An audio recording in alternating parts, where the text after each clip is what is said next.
It's been eventful. Welcome back. Thank you. Why have you decided to take on this caretaker role? It's a pretty easy decision for me. This is my club in terms of my playing career and having managed, coached here before. So I have a lot of emotions and feelings towards the club. I'm also a very practical person, you know, and when you become a manager, you understand that you don't manage your own club, the club that you say is your club forever. And obviously I've been on a different path since I left Chelsea. But to come back in a time where the club have asked me to come and take the role, of course that's the most important thing, but also with a belief that I can come and help the cause in this period to the end of the season. So I'm delighted to get that opportunity, and I want to be, you know, I'm thankful for that, to the people that have decided to give me that opportunity. I'm confident in myself. I have a good understanding of the squad. Of course, I've worked with a lot of them before, but also the training ground, the stadium, the fans, what Chelsea fans want, and I'll do my utmost in this period coming to give them what they want with my own hard work. Have you been told that this is strictly until the end of the season, regardless of what happens on the pitch? No, but I think the role and the explanation of my role speaks for itself and the period that I'm here for. So on that term, I'm not getting anywhere ahead of myself. I want to do the best possible role I can in a way that I can impact the club in the best way in this period, and after that, we'll see what happens. Because you'll be aware, obviously, Roberto Di Matteo, when he led the team to Champions League glory, he stayed on.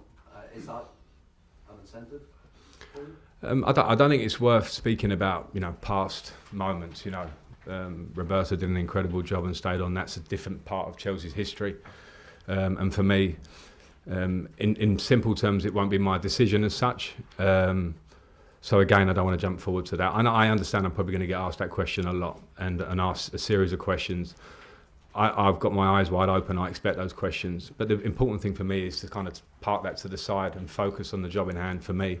And I'm very excited to do that, along with the staff that I will be working with and the players that I will be working with, because I was at the game on Tuesday night. I know there's a lot of talent in this squad, not just the players that played on Tuesday, but generally I'm excited to work with that talent and help them.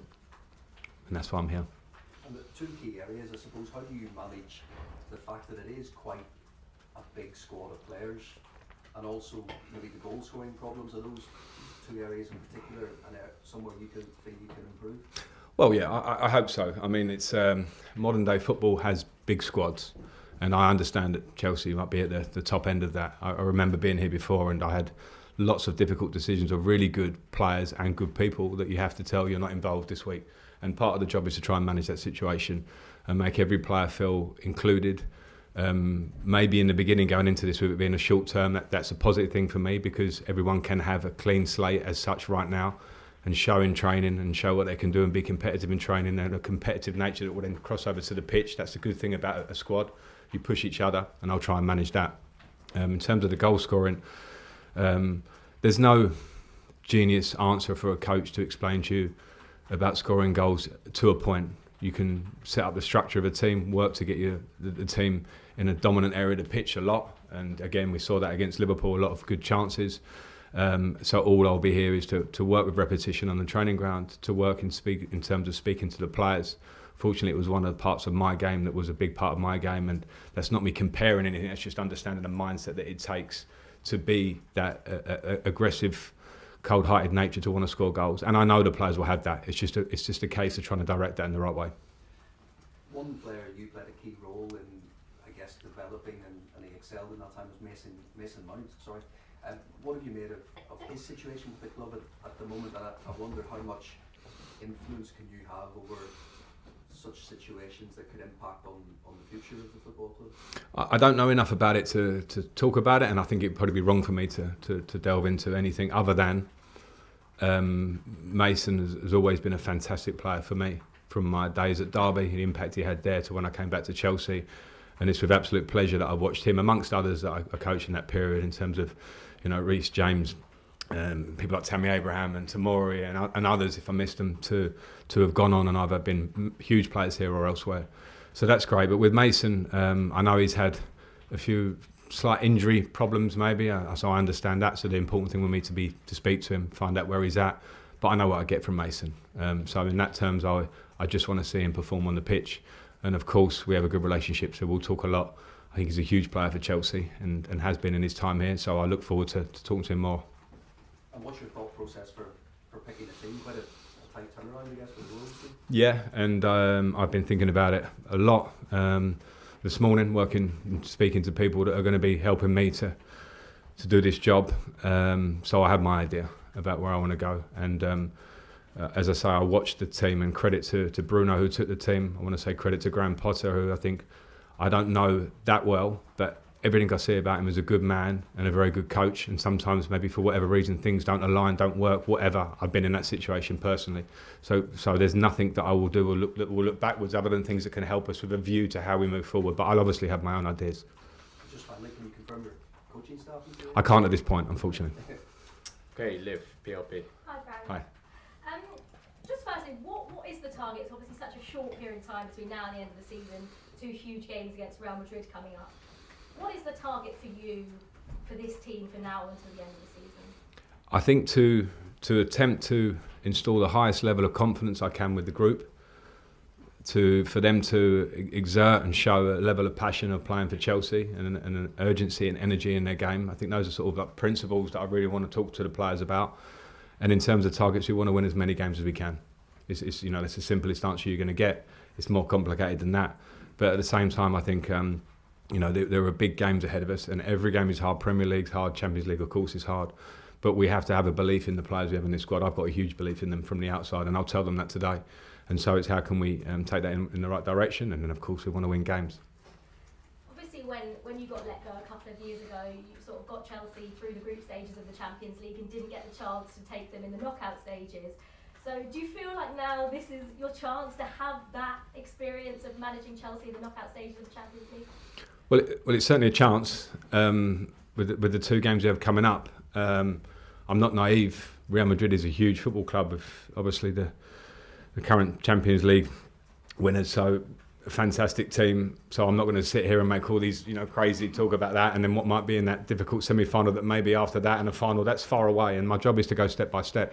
But of course, having played a part and coached in the Champions League here for 2 years, the first year we were here where we got through the group and lost at Bayern Munich, the second year where we got through the group well, and of course I left and the club went on to a fantastic achievement. So those things are sort of in the past for me, but of course I'm excited to be in fighting in that competition again because it's the best.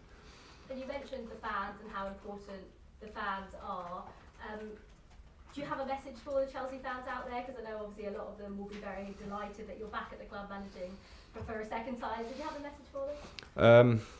Well, I'm very thankful for the ones that are delighted. If there are some that are not delighted, they can know that I will work my utmost to get the team to where I want it to be and give them a team that they're proud of. But I don't think I don't want this to sound too casual, but I don't think I need to speak too much about my relationship with the Chelsea fans. I played here for 13 years. I coached here. I had a lot of incredible moments and some difficult moments because that's football. But from the moment I joined this club many years ago, I can't remember the year almost, they've been a huge support to me, and I'm forever thankful for that. So if I can be here, if I can help this club, and we can come together and we can feel those days at Stamford Bridge and nights at Stamford Bridge and feel an energy in this period of the season, then that's what I'm here to try and do. And just finally, I know it's obviously looking ahead because obviously you've got Wolves and Real Madrid before the Brighton game, but what's it going to be like for you, again, stepping out at Stamford Bridge there? Really exciting, really exciting. I was there on Tuesday night, and it's the first time I've been back since I left the club previously. And it was for different reasons, but it was an amazing buzz to be back at Stamford Bridge. My seat will be slightly different against Brighton, but at the same time I can't take away the feeling of excitement inside for that, and I'll be very proud. I'm proud to manage this club. It's something that I don't have to harp on about too much, but I look forward to the opportunity. Thank you. Okay, move on to John, BBC. Hi Frank, how are you? Hi, good, thanks.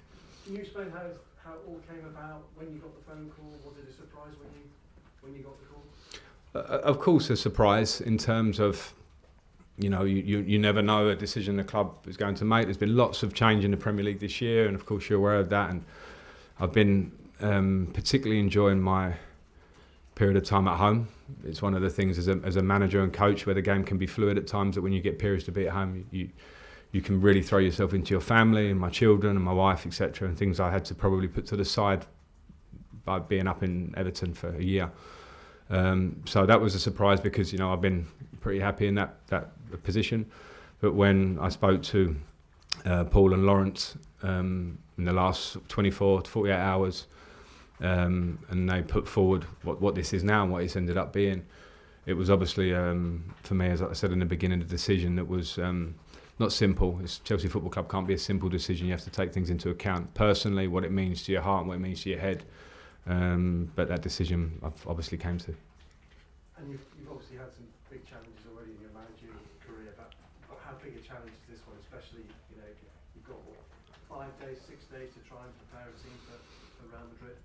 Yeah, it's a big challenge, but aren't they all? And that's not just my own world of coming to Chelsea at the first time with a lot of young players and a transfer ban. Everton, everyone saw. That's my story. Every manager will have that story. Everything's a challenge. We're seeing how the Premier League is, so I have complete sympathy for all managers that maybe lose jobs and move on, and also congratulations to managers that have success, because I know the work. So I'm ready just to put my work into this challenge that's in front of me and take it day by day. I've got a clear idea of what I want to do in this period.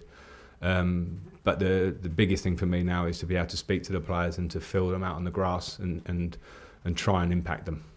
Are you surprised where Chelsea are at the moment, 11th in the Premier League, given that you've spoken about the squad and the quality that is in the squad?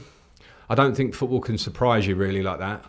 Personally, I think because it's such a competitive league, I don't think it's my position to comment on the whys and hows that the club is where it is now. It's my position to try and find the right energy, the right results to try and move us into a more positive direction. Because this is Chelsea Football Club. We know we don't want to be in 11th position, but the reality is that where we are, there's been change, there's been transition, there's been change in the squad. We have, I think there's mentioned before, a lot of talent in this squad. And it's very clear and very obvious, and you look at stories around the Premier League and its history, those things take a bit of time, and everyone will try and work in the right direction. So I think some things have to be understandable, but some things you want to get there quickly because you want to work and make it show. So if I can play my part in that, then great. Well, good luck. Enjoy it. Thank you. Okay, we're going to have 2 more for this section, starting with Jerry Haters. Frank, Hi, Jerry. welcome back. Thank you. Hand on heart, do you think, when you left 2 years ago, did you ever think you'd be back in that seat?